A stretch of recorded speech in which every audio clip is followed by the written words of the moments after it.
5, 4, 3, 2, 1, 0. Hello, and welcome to the Fighting Moose Podcast.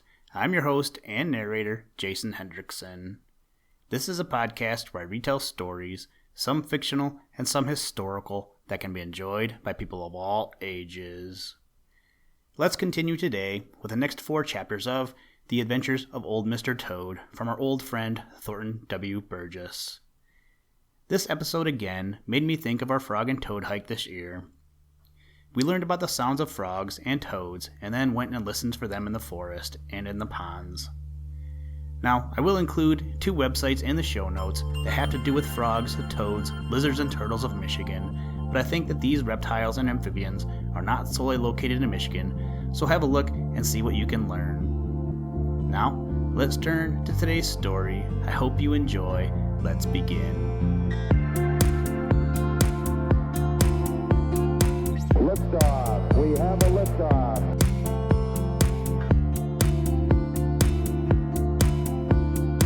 We choose to go to the moon in this decade and do the other things, not because they are easy, but because they are hard.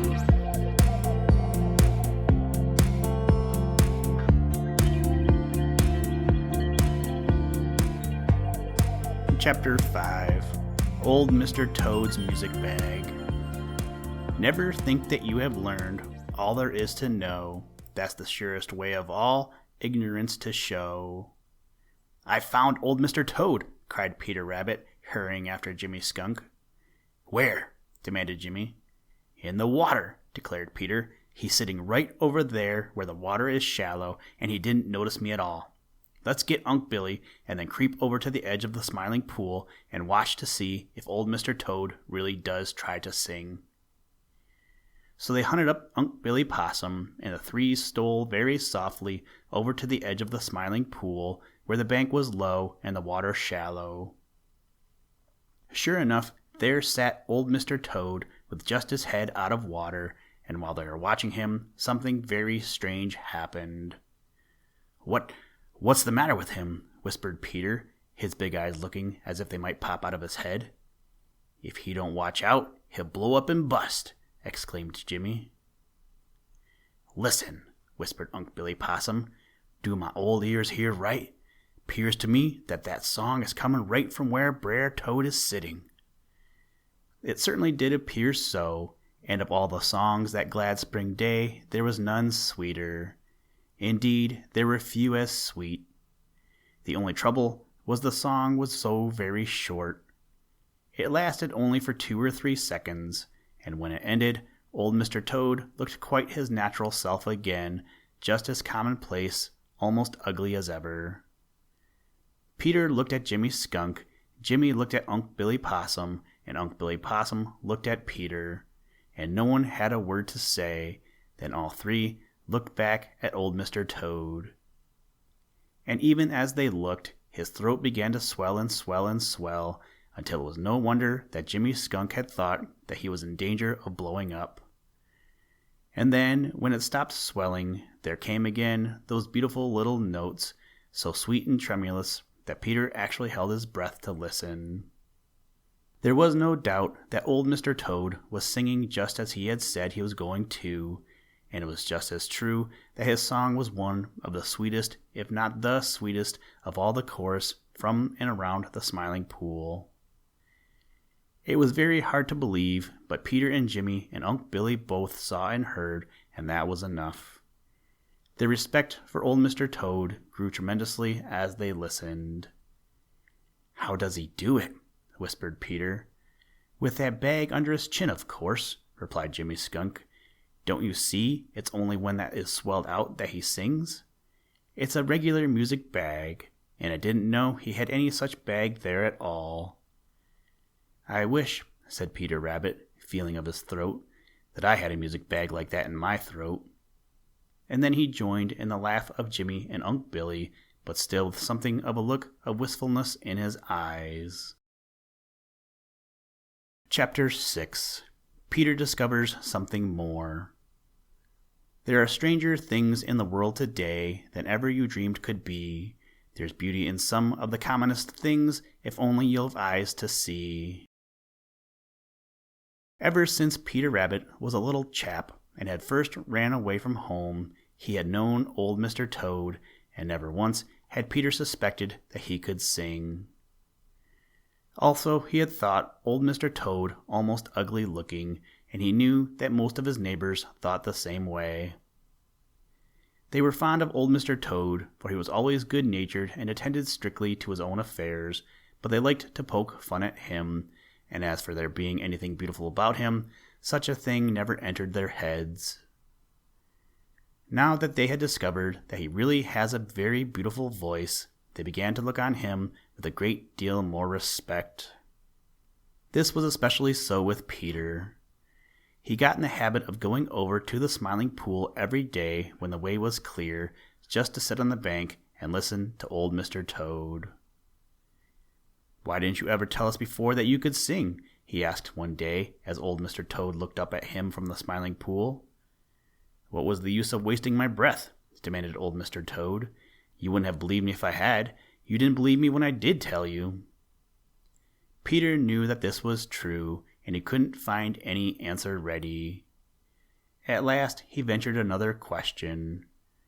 "Why haven't I heard you sing before?" "You have," replied old Mr. Toad tartly. "I sang right in this very place last spring, and the spring before, and the spring before that. You've sat on that very bank lots of times while I was singing. Trouble with you, Peter, is that you don't use your eyes or your ears." Peter looked more foolish than ever, but he ventured another question. It wouldn't be Peter to let a chance for questions go by. "Have I ever heard you singing up on the meadows or in the old orchard?" "No," replied old Mr. Toad. "I only sing in the springtime. That's the time for singing. I just have to sing then. In the summer it is too hot, and in the winter I sleep. I always return to my old home to sing. You know I was born here. All my family gathers here in the spring to sing, so of course I come too." Old Mr. Toad filled out his queer music bag under his chin and began to sing again. Peter watched him. Now it just happened that old Mr. Toad was facing him, and so Peter looked down straight into his eyes. He never had looked into Mr. Toad's eyes before, and now he just stared and stared, for it came over him that those eyes were very beautiful indeed. "Oh," he exclaimed, "what beautiful eyes you have, Mr. Toad." "So I've been told before," replied old Mr. Toad. "My family always has had beautiful eyes. There is an old saying that every toad has jewels in his head, but of course he hasn't, not real jewels. It is just the beautiful eyes. Excuse me, Peter, but I'm needed in that chorus." Old Mr. Toad once more swelled out his throat and began to sing. Peter watched him a while longer, then hopped away to the dear old briar patch, and he was very thoughtful. "Never again will I call anybody homely and ugly until I know all about him," said Peter, which was a very wise decision. Don't you think so? Chapter 7. A Shadow Passes Over the Smiling Pool. Here's what Mr. Toad says. Heed it well, my dear. Time to watch for clouds is when the sky is clear. He says that is the reason that he lives to a good old age, does old Mr. Toad.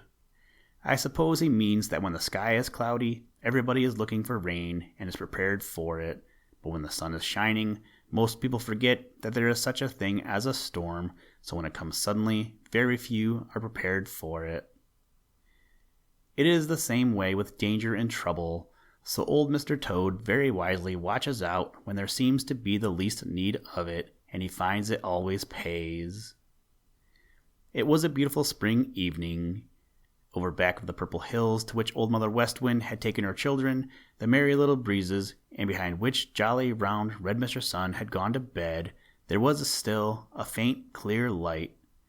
But over the green meadows and the Smiling Pool, the shadows had drawn a curtain of soft dusk, which in the green forest became black. The little stars looked down from the sky and twinkled just to see the reflections twinkle back at them from the Smiling Pool. And there and all around it was perfect peace. Jerry Muskrat swam back and forth, making little silver lines on the surface of the Smiling Pool and squeaking contentedly, for it was the hour which he loves best. Little friend the song sparrow had tucked his head under his wing and gone to sleep among the alders along the Laughing Brook, and Redwing the blackbird had done the same thing among the bulrushes. All the feathered songsters who had made joyous the bright day had gone to bed. But this did not mean that the glad spring chorus was silent. Oh my, no, no indeed. The green meadows were silent, and the green forest was silent. But as if to make up for this, the sweet singers of the Smiling Pool, the Hylas and the frogs and old Mr. Toad, were pouring out their gladness as if they had not been singing most of the departed day. You see, it was the hour they loved best of all, the hour which seems to them just made for singing, and they were doing their best to tell Old Mother Nature how they love her and how glad they were that she had brought back sweet Mistress Spring to waken them from their long sleep. It was so peaceful and beautiful there that it didn't seem possible that danger of any kind could be lurking near. But old Mr. Toad, swelling out that queer music bag in his throat and singing with all his might, never once forgot that wise saying of his, and so he was the first to see what looked like nothing so much as a little detached bit of blackness of the green forest floating out towards the Smiling Pool. Instantly he stopped singing. Now that was a signal. When he stopped singing, his nearest neighbor stopped singing, then the next one and the next, and in a minute there wasn't a sound from the Smiling Pool save the squeak of Jerry Muskrat hidden among the bulrushes. That great chorus stopped as abruptly as the electric lights go out when you press a button. Back and forth over the Smiling Pool, this way and that way, floated the shadow, but there was no sign of any living thing in the Smiling Pool. After a while, the shadow floated away over the green meadows without a sound. "Hooty the Owl didn't get one of us that time," said old Mr. Toad to his nearest neighbor with a chuckle of satisfaction. Then he swelled out his music bag and began to sing again. And at once, as abruptly as they had stopped, the great chorus began again, as joyous as before, for nothing had happened to bring sadness as might have but for the watchfulness of old Mr. Toad. Chapter 8. Old Mr. Toad's Babies. The Smiling Pool's a nursery where all the sunny day 1,000 funny babies are taught while at their play. Really, the Smiling Pool is a sort of kindergarten, one of the most interesting kindergartens in the world. Little Joe Otter's children learn to swim there. So do Jerry Muskrat's babies and those of Billy Mink, the trout and minnow babies, and a lot more. And there you will find the children and grandchildren of Grandfather Frog and old Mr. Toad.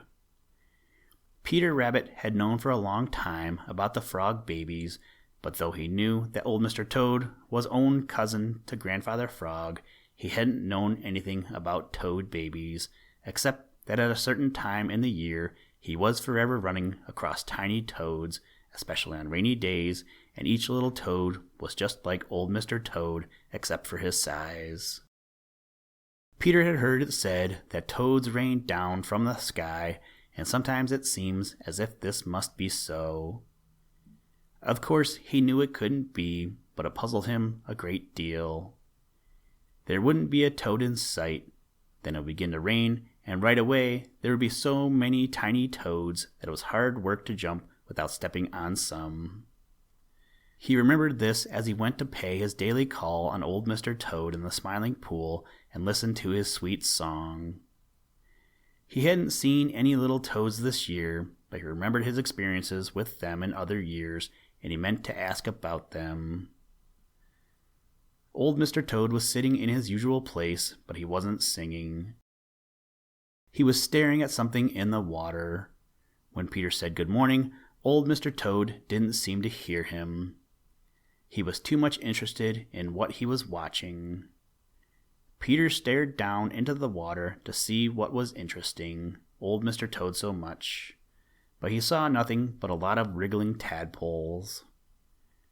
"What are you staring at so, Mr. Sobersides?" asked Peter, speaking a little louder than before. Old Mr. Toad turned and looked at Peter, and there was a look of great pride in his face. "I'm just watching my babies. Aren't they lovely?" said he. Peter stared harder than ever, but he couldn't see anything that looked like a baby toad. "Where are they?" asked he. "I don't see any babies but those of Grandfather Frog, and if you ask me, I always did think tadpoles about the homeliest things in the world." Old Mr. Toad grew indignant. "Those are not Grandfather Frog's children. They're mine," he sputtered, "and I'll have you know that they are the most beautiful babies in the world." Peter drew a hand across his mouth to hide a smile. "I beg your pardon, Mr. Toad," said he. I thought all tadpoles were frog babies. They all look alike to me." "Well, they're not," declared old Mr. Toad. "How anyone can mistake my babies for their cousins I cannot understand. Now mine are beautiful while—" "Chug-a-rum!" interrupted the great deep voice of Grandfather Frog. "What are you talking about? Why, your babies are no more to be compared with my babies for real beauty than nothing at all. I'll leave it to Peter if they are." But Peter wisely held his tongue. To tell the truth, he couldn't see any beauty in any of them. To him, they were all just wriggling pollywogs. They were more interesting now because he had found out that some of them were toads and some were frogs, and he hadn't known before that baby toads begin life as tadpoles. But he had no intention of being drawn into the dispute now waxing furious between Grandfather Frog and old Mr. Toad. Listen, Tranquility Base here. The Eagle has landed. That's one small step for man, one giant leap for mankind.